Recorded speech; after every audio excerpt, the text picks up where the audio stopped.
Hey everybody, this is Carl back again for another YouTube tier list. Haven't done one of these in a while. I saw the Black Adam movie yesterday. Not gonna spoil it here. Gonna wait till Sunday in a couple of days from now to do my full spoiler review of the film.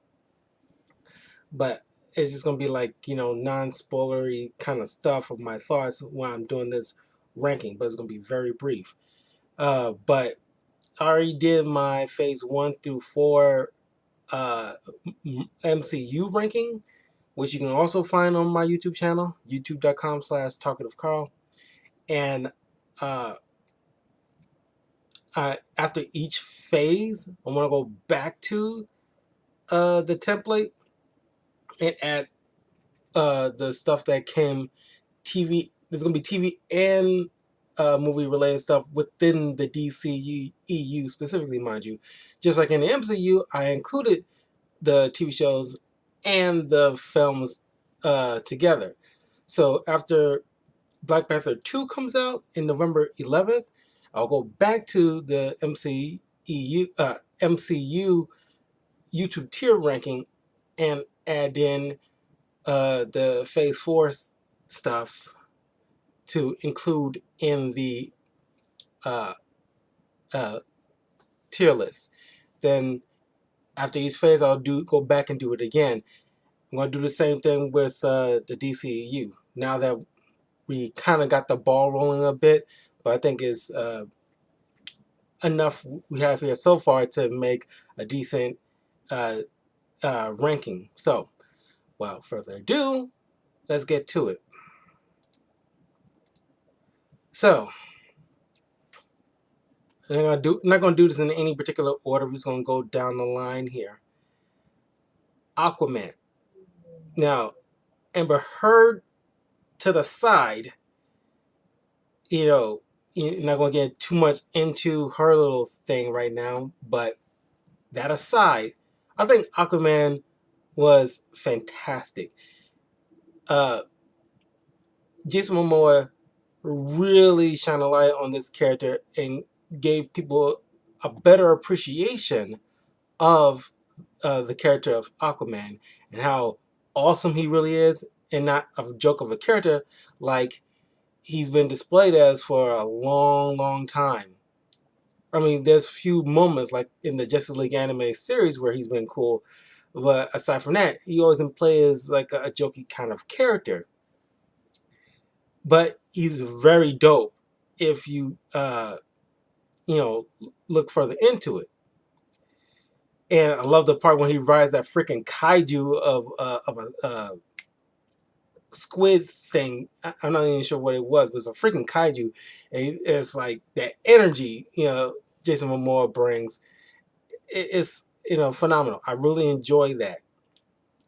Uh, uh, I love like the villains involved in there. I love we see get like Black Manta in here. He doesn't get enough of a shine as he should be. I think Young Justice gave him some moments there, but I really didn't follow Young Justice like that. It kind of fell off. But I do acknowledge that they really made him pretty badass in that. So,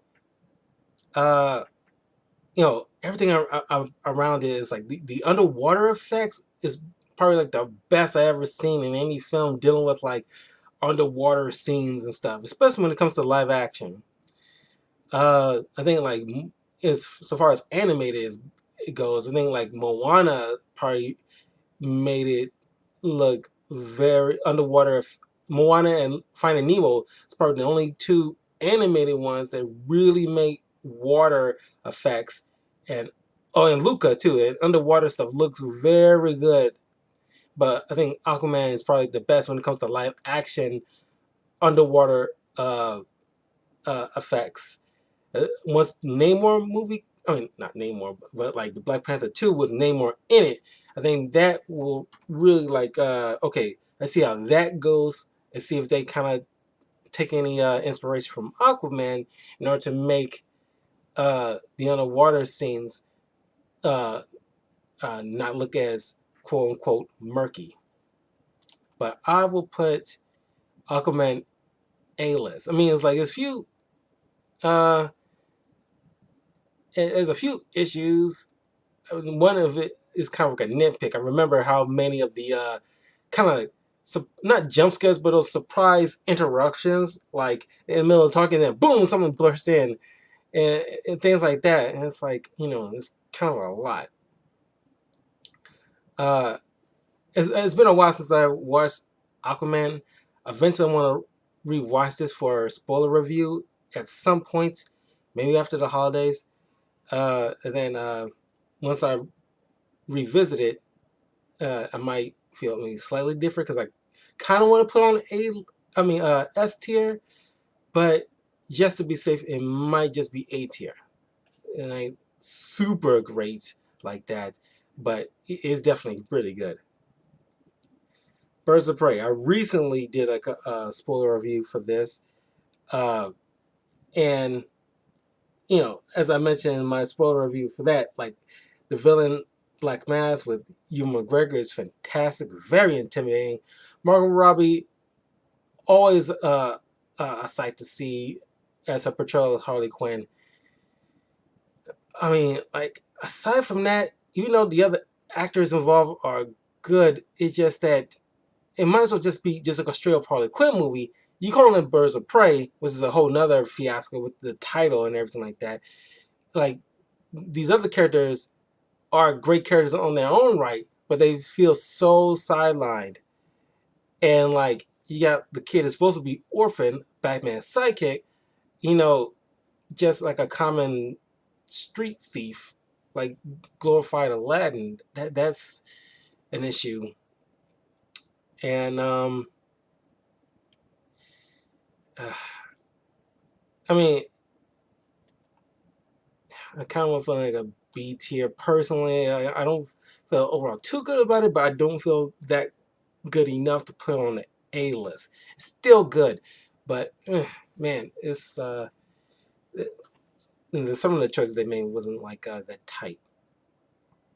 Black Adam, like I said, not going to go into full spoilers right now, but it's like a kind of a new jumping on point for the DCEU moving forward. And I think it's pretty solid as a rock. But as I told my friends, like I would have ranked it as like a B minus, B solid B. It does just fine and a nice little jumping on point. This is where we should carry on moving forward, and the only way to go is up from this point. And I think like Black Adam was like a decent linchpin here. All right, we got BVS Ultimate Edition. Now, even though I appreciate the Ultimate Edition where you get a little bit more than what the theatrical gave us, but yeah, I just cut to the chase. This is F tier. It is still pretty bad. I don't like this version of Lex Luthor. It seems like a whiny little kid compared to all the other Lex Luthors that came before him. He doesn't bring any kind of intimidation factor. It seems like Lex Luthor's little snidey little kid is trying to act tough kind of thing. Plans are super convoluted. Batman and Superman are not acting like themselves, and it's one of those. It was in the phase of trying to make everything dark. We don't want to act like Marvel, so we got to do everything like the opposites, and it falls flat. Okay, we got the Justice League Snyder cut, which is a whole lot better than the theatrical cut that we got. Now, keep in mind, I want to briefly mention about the Whedon thing. Great writer, but he's like a shit of a person. And it's like he really need to get his shit together because he does offer great writing, but man, he's like an awful individual that just cannot get a clue. And I think we owe Snyder a hell of a lot of an apology, thinking like what he brought wasn't as good, but given what he gave us in the Snyder Cut, which HBO Max really trying to, only reason they released it, or at least did some research reshoots or whatever, is because they really want to push for that HBO Max app for the world to see. And what's the best way to do it? Let's release the Snyder Cut so we can get eyeballs on our app and blah blah blah. That's the only reason. They wouldn't have done it otherwise, let's be honest. But this is like a far better than what we got. I haven't revisited it in a long while, but I do distinctly remember it being way better. The only thing is, there's like a few things in the Whedon version that I kind of wish they kind of kept in there. Like there's one moment where Flash, who's kind of like the new blood in the superhero realm at the time, had this moment with Batman. It's like, like he's afraid. It's like, like I normally just, run real fast, push people out the way. He hasn't gone through like a real battle, so he's freaking out. And Batman just gives him that, line. It was like, just save one person. And it's like, yeah, and the one else, then It was pretty much like, just do it one step at a time, just to give him the push. I like that.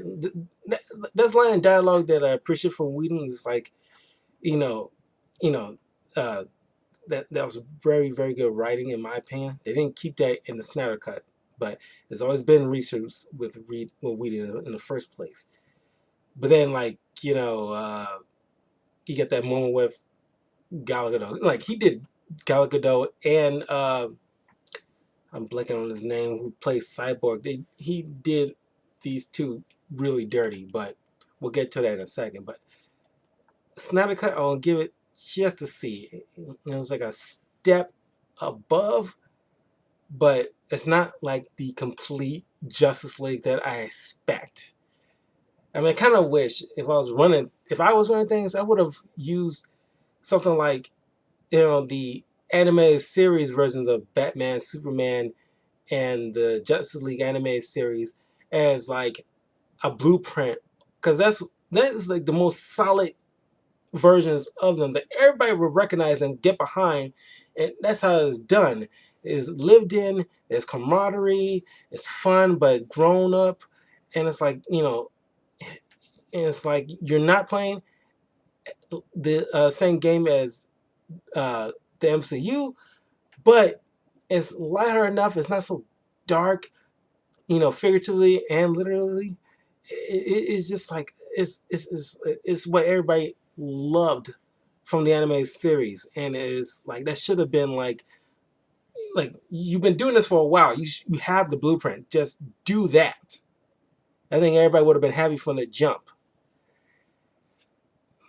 Then you get the theatrical version. Like I said, we didn't had his fucking issues, and yeah, it was like he had to take over because he did so well with the first Avengers movie. So of course they hired him to handle Justice League because Snyder is dealing with a death in the family. So of course he had to step away. But Whedon decides to do certain reshoots, treated Gal Gadot and the cyborg actor poorly, and nobody got by. Like only reason studios even did anything because like word got around about the shitty behavior on set by Whedon. So that's a whole thing. But the movie itself, none of the reshoots worked. Like what the Snyder Cut managed to do is flesh out Cyborg, because he was the heart and focal point of the entire film, and it was a grave injustice to cut out his parts that really made the entire film in the first place, as well as like Flash's points and and Wonder Woman's. So it's like it's a glaring issue. So I will put it F tier. These two are in particular are so bad, and it's a crying shame. And it shouldn't be bad. You have so much to work with, mostly because you try to play catch up at this point in time with MCU, in which you couldn't. They had too much of a head start. And there was no point. Just do your own thing, and we'll get to BVS, but oh no, BVS, right? The BVS, you trying to like work backwards. It's like, oh, we'll establish a team first, then work on individual stuff. And it's like, no, no, no, no, no, that doesn't work. Uh, Joker. I'm gonna put it right out there. I personally didn't, think it was, we needed like a Joker movie because you know, they didn't make Joker like a good guy in his own right, trying to, or at least trying to fight like a bigger bad guy or anything like that, like most movies these days probably would. But they kind of made him like sympathetic enough to like the overall plight of people suffering from mental issues and like being ignored by society and that kind of thing. And it's like I wanted to hate this movie. It's one of those rare occasions, at least for me, where I wanted this movie to flop so bad. Just to say, like, this is why, because Joker is one of those rare breed of characters where he doesn't need an origin story. We don't care where he comes from. He should be like, just like in Heath Ledger's version, it's like he should be just like a force of nature just came out of nowhere to like balance out the order that Batman brought uh, to Gotham City. But I walked out of there and I had to swallow my pride and admit, like, yeah, this is actually pretty damn good. Fuck. And it's one of those things like, I can't argue with what I saw. So it's like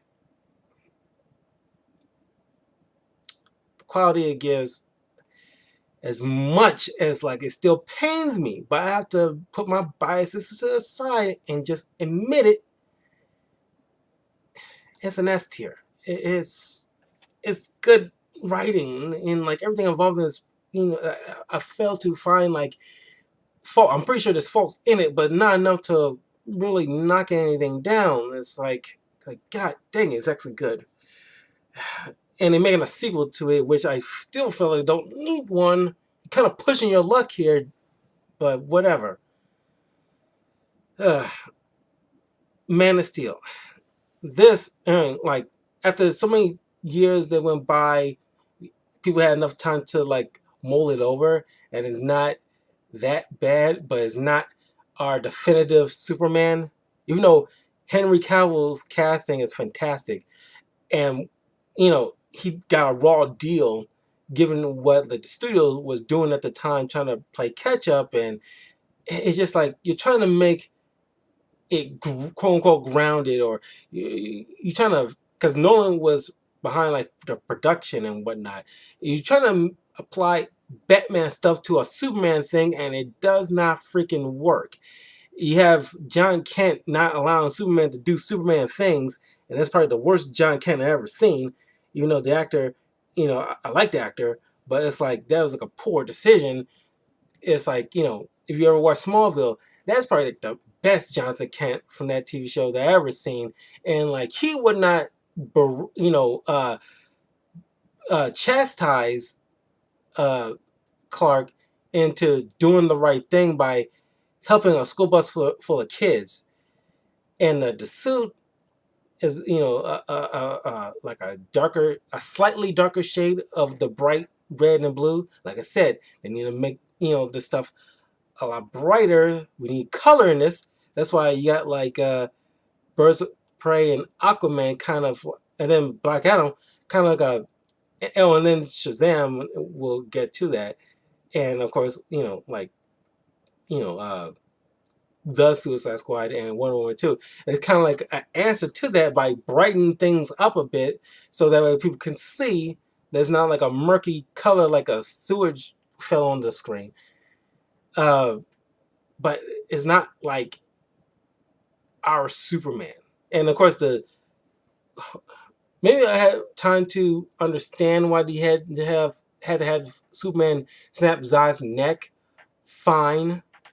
But the collateral damage in Metropolis makes no goddamn sense. Superman would not have this big, climactic fight in the middle of downtown Metropolis. He would try to steer this thing as far away from the city as he possibly could. Because he's trying to make sure it's minimize the damage and collateral damage as freaking possible. And then him questioning himself about like what he needs to do and blah blah blah. It's like he know what he needs to do, and they could have gone a different way of having Superman questioning his like place in the world kind of thing. They could have done something else with it. Not like it's like a bad thing for Superman to reflect on, but it could have been handled like a different way and not drag out as long as it did. But I will give Man of Steel a C. After time that went by and enough time to mull it over, and considering all the stuff that came after it, and what all the good and bad stuff that came after it, DC, Marvel, and all this other stuff, we come to a better appreciation. But so I give it like a very middle of the road ranking here. Peacemaker is another one of these things where I don't think was kind of personally needed, but James Gunn was doing like so well, especially after the shit Disney gave him after the whole situation with like a bad joke from 10 years ago, and not sticking by him when they should have, and DC swooped him up, and like he got full reign of doing whatever it is he wanted to do at this point. So it's like the world is James Gunn's oyster at this point. So he made Peacemaker, which is a very well done film. Oh, I forgot about like Doom Patrol, but I don't think Doom Patrol is part of the DCEU. That's probably why I didn't add it. I don't know, because like from what I remember, there's no crossover between like the main. And the same thing with Titans. They're their own separate thing, so I can't really count it as the DCEU because there's no real crossover with that. So, so it's just for now, Peacemaker is the only like DCEU connectivity that we got so far. As far as TV shows are concerned, we'll probably get more down the line, but so far it's just Peacemaker. So, yeah, I like John Cena. It's one of those things I don't think you kind of need like a Peacemaker show, because he's just glorified supporting character at best. And after the Peacemaker show, or during the Peacemaker show, comics was, especially like Suicide Squad comics, they was really pushing Peacemaker so hard, because the TV show is out, we gotta have Peacemaker all over the place. But I think they need to like comic companies need to slow that freaking down a bit. They're doing the exact same thing with Black Adam right now. I know it's part of the game, but it's like you don't need to shove it down our throats. Okay, just give him his own little solo thing, but he doesn't need to be in everything. But yeah, I mean the characters were cool, but it's like, yeah, it's. I know a lot of people really love Peacemaker, and I'm pretty sure they probably put on that A-list here, but it's like, meh. It's like, meh. I'll put on like C tier. It's like, meh. It's fine. It's like, I like John Cena. I love everything involving, with story with like the father, and like, John Cena is very freaking funny. Thing with Eagly and and his like supporting characters, yeah, they're good, but and that glorified wannabe Deadpool guy that he hangs out with,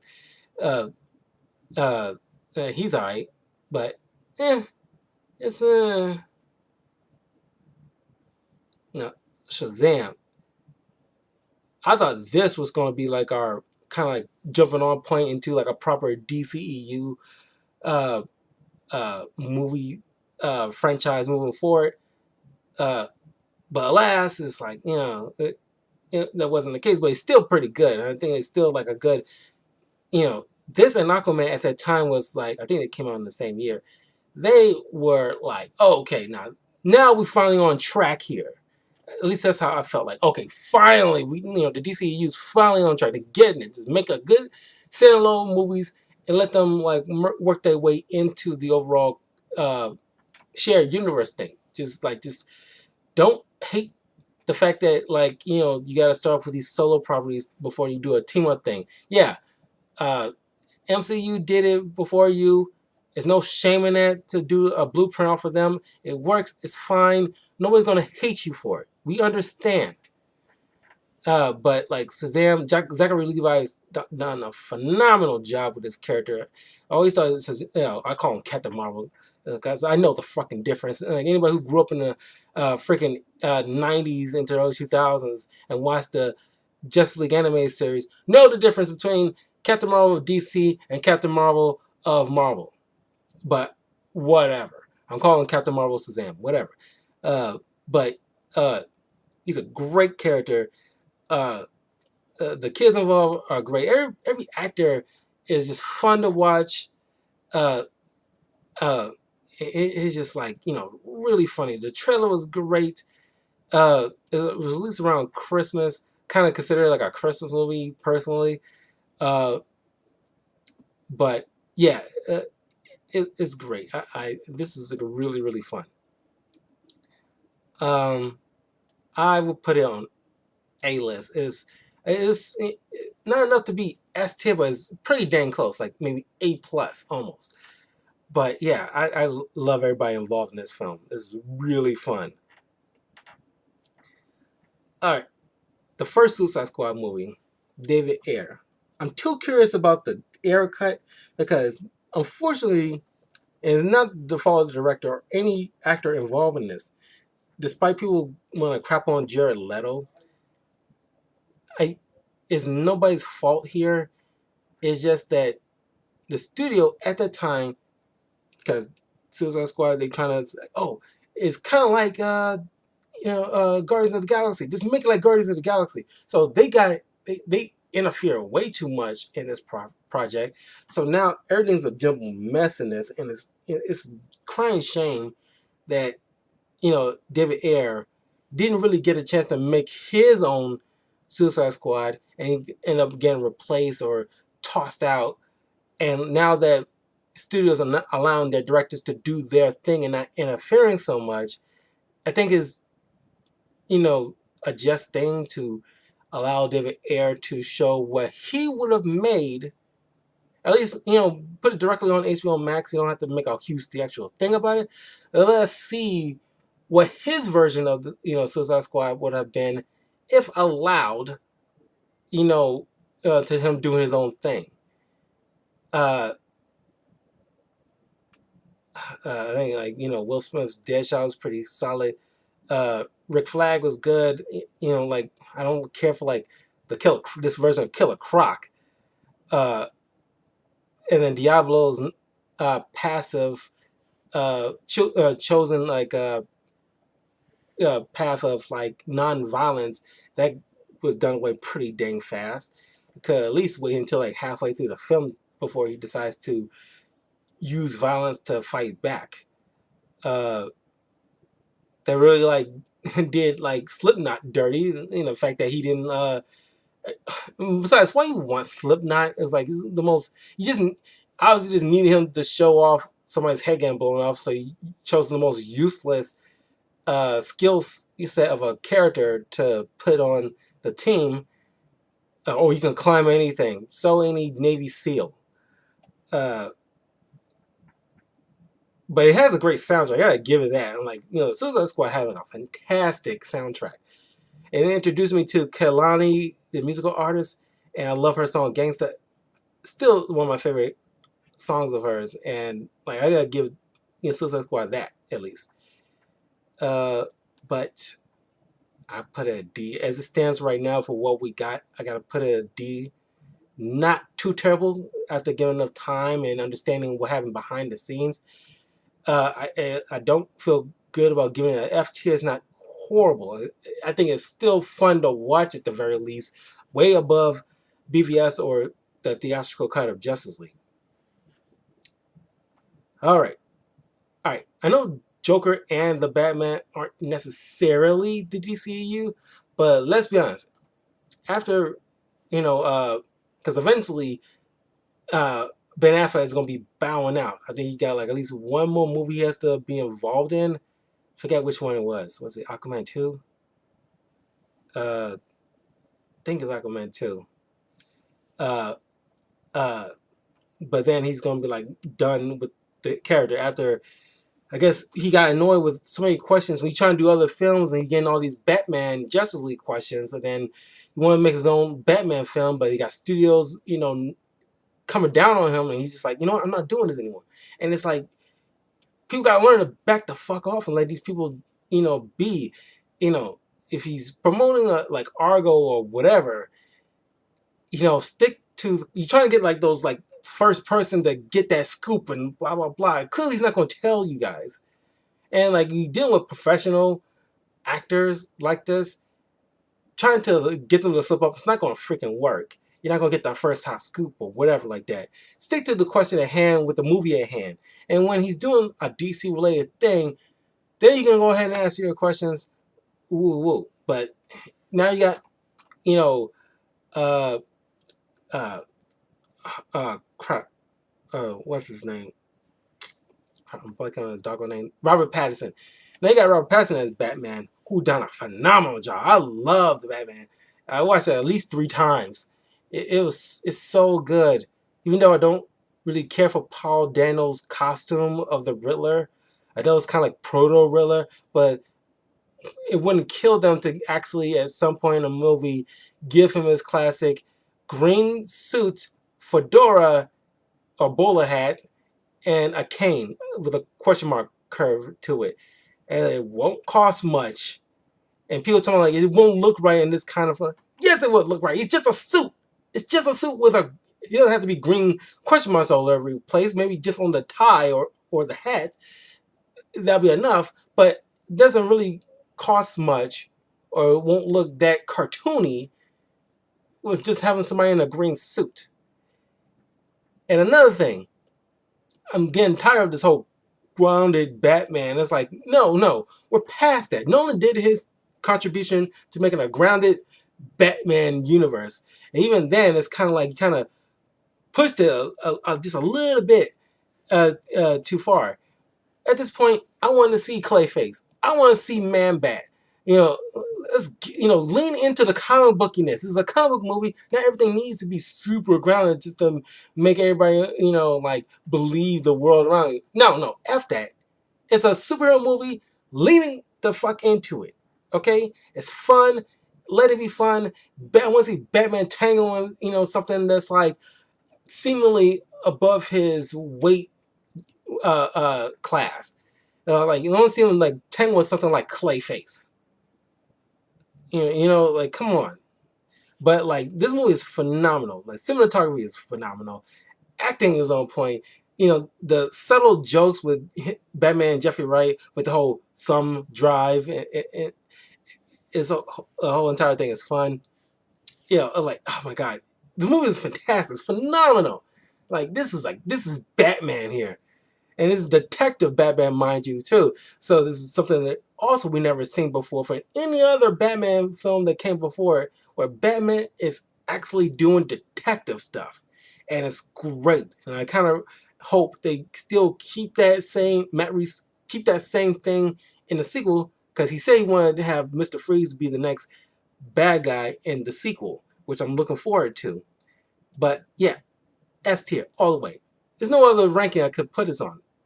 Batman, I strongly believe, and I don't know about you guys, but I strongly believe they're going to be trying to at least somehow get Robert Pattinson to be like the mainline Batman. Because, like, he should be the mainline Batman, personally. And, of course, they, rather than try to do Elseworlds things, some people prefer to just stick to Elseworlds stuff and forget about the shared universe. No, you can do both. Even if you bring in a different, because after Flashpoint, when that come out, possibly next year, they're gonna have to like not only reboot like the actor of the Flash, which personally I think we should get Grant Gustin, but they also going to have to reboot Batman, and some people prefer Michael Keaton, and I love Michael Keaton, but he's not going to be able to do a 10-year deal of making multiple appearances as Batman. So you're going to have to get somebody like Robert Pattinson personally who can do this for like the next 10, 15 years. They got the Suicide Squad. Definitely a step up, and they did not shy away from like the number of deaths involved in this. They killed off Captain Boomerang right off the bat. And it's like it's kind of like watching like Saving Private Ryan. The first 10 minutes of that is just like people getting chopped up to bits, and that's how it felt to me. Like holy shit! And the thing, like you think you watching these overall bad guys just doing this little slow mo walk behind like a American flag. Oh, these are badasses. Woo woo. Come to find out that they all getting chopped to bits, and while the second group of Suicide Squad members are going through the back door, and that's the real ones you're really following. Uh, uh, that was like a nice little subversion, but yeah, you got Bloodsport, a character I never even heard of before. He's shown up in a little bit, some Superman comic that I haven't read before, but now he's like a mainstay in well, more specifically Suicide Squad comics, but he's like, he became super popular right now. But he's just a glorified Deadshot at this point. It's not. You got so many characters on the Suicide Squad that just use guns, and it's like yeah, he's an expert marksman, like well, maybe not exactly like Deadshot, but he's pretty much Deadshot without the super marksmanship. But Bloodsport can, turn almost anything. You got like these guys that always turn into some kind of gun thing, and I think that's kind of cool.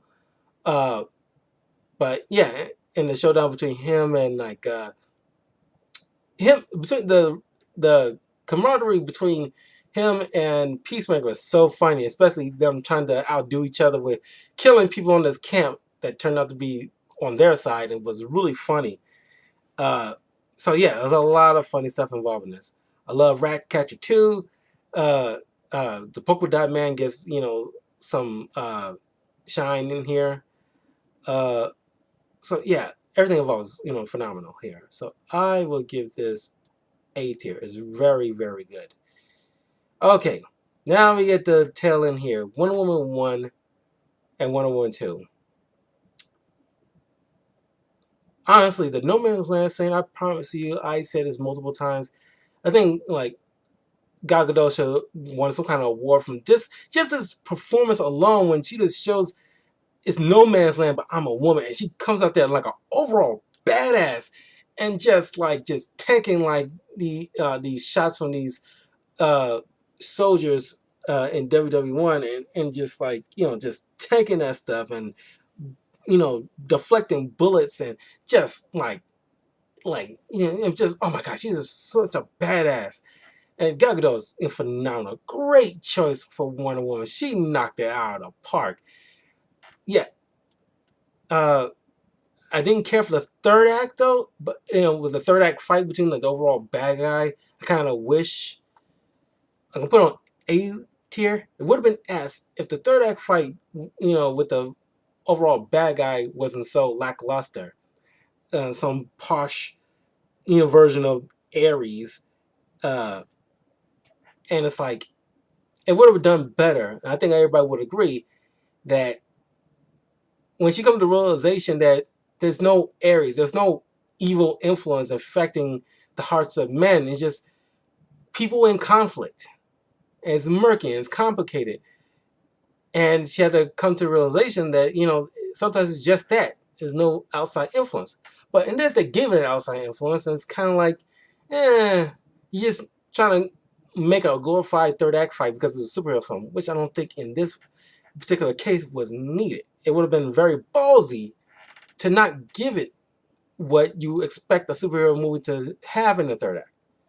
That's why I give it at least A tier. Everything else that came before it was phenomenal. Wonder Woman 2, I won't put it out there. I didn't care for the fact that you made Wonder Woman like kind of a rapist, and I don't like that. And it's like, yeah, Steve Trevor comes back in a weird way from a risk, like a MacGuffins usually get a bad rap, but every once in a while, it's like, wow, that's kind of like a piss poor MacGuffin making a literal wishing rock. And people always give like the eternity in Thor Love and Thunder shit. But did you forget about the wishing rock in WW 84? Ugh. And it's like you got a great actor, I forgot his name, but the Mandalorian guy. And it's like, his trying to play on like the cliche 80s, businessman is usually were the bad guys in a lot of 80s movies. And he was all right, but then he got like the cheetah, which people was, I was definitely, hoping the cheetah would have been like the, because the cheetah is like Wonder Woman's Joker in a way. That's her most iconic nemesis. And you play her like, she kind of like Chitara from Thundercats, and it's like, And of course, you darken certain areas where she's in to try to hide, any weird CGI, and it doesn't work. And you play Minerva like just like you play Electro, Jamie Foxx Electro in Amazing Spider-Man 2, just like you did with Jim Carrey as Edward Nygma in Batman Forever. It's like, oh, I'm a nerdy dude, even though I look actually, pretty good. But then like, oh, I got all these powers now. I'm hot, and then I want, take my anger out on everybody in the world because you, you didn't like acknowledge me before or whatever. And it's like, ugh.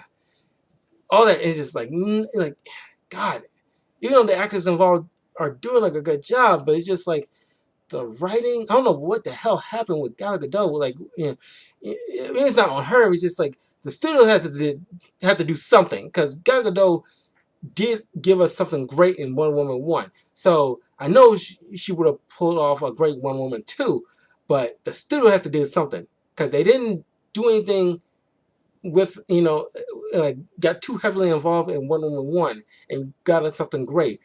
But as soon as they like got something like a gold mine here, oh, we gotta get this and get this. We gotta get Chris Bryan back. Like, I don't know how you do it. Just give us something. And it's like it was all that you're interfering again. Stop it. So as much as it pains me, like, I don't know. It's still not technically. I don't think it's horrible. Technically, but it's just like, oh my god. Yeah, good. I gotta give it like a D. As much as it hurts me, cause like maybe if they would have corrected at least one of those issues I had, I would at least give it a C. But man, and then like the ending with like renounce your wish, and it's like well, if most people didn't want to renounce your wish. That's there's a little hole in your plan there. But ugh. But yeah, that's my ranking so far with like the DCEU, with a couple of extras here. S tier, Joker, The Batman. A tier, Aquaman, Shazam, The Suicide Squad, First Wonder Woman. B tier, Birds of Prey, Black Adam. C tier, Justice League Snyder Cut, Man of Steel, Peacemaker. D tier, The First Suicide Squad, Wonder Woman 2. F tier, BVS, that's theatrical and Ultimate Edition. There's no really like much difference, so I can't really make a separate thing like I did with Justice League. And then you got a theatrical cut of Justice League, definitely F tier, probably the Fest of the tiers. But of course, this is all my opinion. Let me know in the comments below what you think. Let's save this right here.